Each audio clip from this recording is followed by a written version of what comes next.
My guest today is William Binney, a whistleblower, former National Security Agency official. He was one of the first to reveal the agency's massive domestic spying program. Mr. Binney revealed that NSA sought and received access to telecommunications companies' domestic and international billing records, that it has intercepted somewhere between 15 to 20 trillion communications. Mr. Binney also claims that in order to cover its warrantless surveillance, the agency concealed it under the patriotic-sounding name Terrorist Surveillance Program. Mr. Binney, thank you so much for coming. In light of the Petraeus/Allen scandal, while the public is so focused on the details of their family drama, one may argue that the real scandal in this whole story is the power, the reach of the surveillance state. I mean, if we take General Allen, thousands of his personal emails have been sifted through private correspondence. I mean, it's not like any of those men was planning an attack on America. Does this scandal prove the notion that there is no such thing as privacy in a surveillance state? Well, yes, that's what I've been basically saying for quite some time, is that the FBI has access to the data collected, which is basically the emails of virtually everybody in the country, and the FBI has access to it. All the congressional members are on this surveillance too. It's not, no one's excluded. They're all included. So yes, this can happen to anyone if they become a target for whatever reason. If they are targeted by the government can go in, or the FBI or other agencies of the government can go into that database, pull all that data they've collected on them over the years, and reanalyze it all. So retroactively analyze everything they've done over the last 10 years at least. And it's not just about those who could be planning, who could be a threat to national security, but also those who could be just... It's everybody. I thought the NARIS device simply takes in the entire line, so it takes all the data. In fact, they advertise. The way they advertise, they can process the lines at session rates, which means 10 gigabit lines. That's the NARIS, not the STA6400, but I forget the name of it. There's another device that they have that does that, but it does it at 10 gigabits. That's why they're building Bluffdale, because they have to have more storage because they can't figure out what's important. So they're just storing everything there. So all that email is going to be stored there for the future. But right now it's stored in different places around the country. But it is being collected and FBI has access to it. You mean it's being collected in bulk without even requesting the providers? And then what about Google, releasing this biannual transparency report and saying that the government's demands for personal data is at an all-time high, and for all of those requests in the U.S., Google says they complied with the government's demands 90% of the time. But they're still saying that they're making the requests. It's not like it's all being funneled into that storage. What do you say to that? Well, I would assume that that's just simply another source of the same data they're already collecting. Mark Klein, in his declarations in the court about the AT&T facility in San Francisco, documented the NSA room inside that AT&T facility where they had NARIS devices to collect data off the fiber optic lines inside the United States. So that's kind of a powerful device that would collect everything that was being sent. It could collect on the order of over 100 billion 1,000-character emails a day. One device. So that gives you an idea of the magnitude of the kind of collection that's going on. Well, you're saying they sift through, those are billions of emails. Yep. I wonder, how do they prioritize? I mean, is it like foreign nationals first? How do they prioritize? How do they filter it? I don't think first of all, I don't think there's any filtering. They're just going to store it all, okay? So then it's just a matter of selecting it when you want it. So if they wanted to target you, they would take your attributes and go into that database and pull out all your data. That's what I was going to ask. Are they reading my Gmail? I don't know.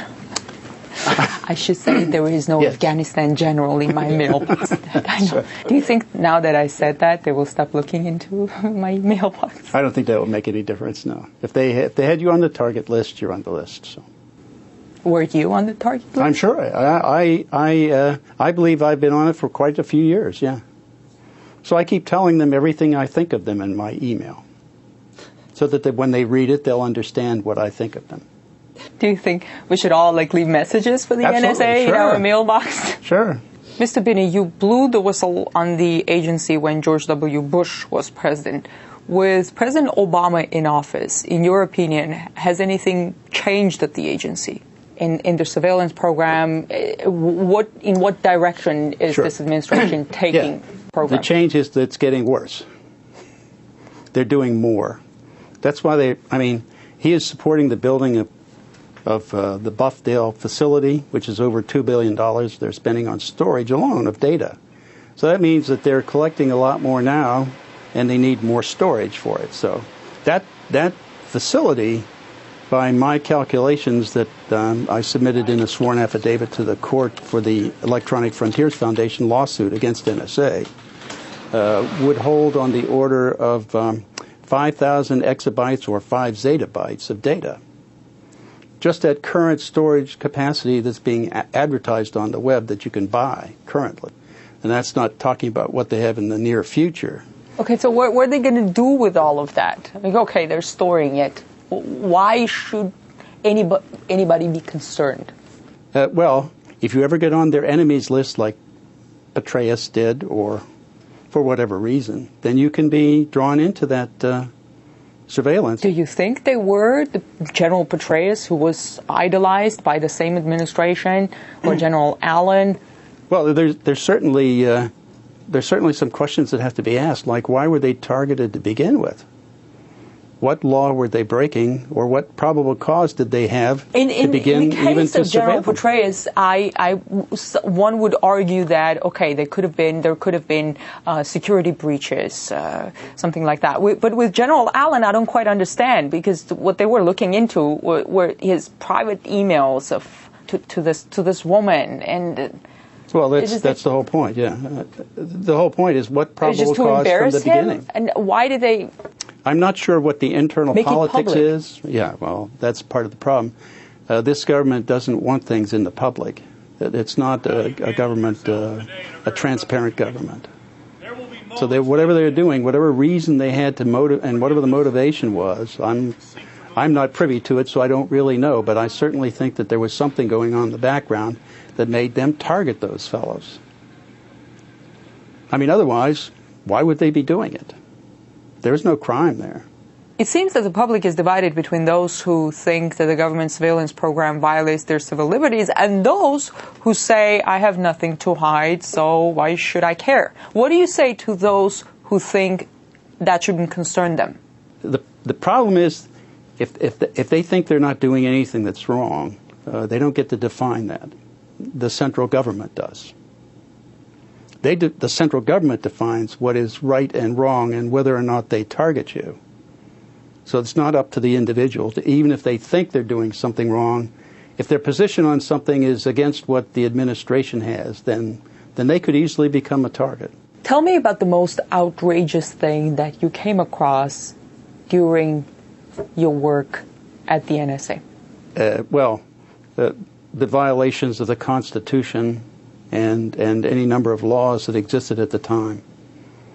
That was the part that I could not be associated with. That's why I left there.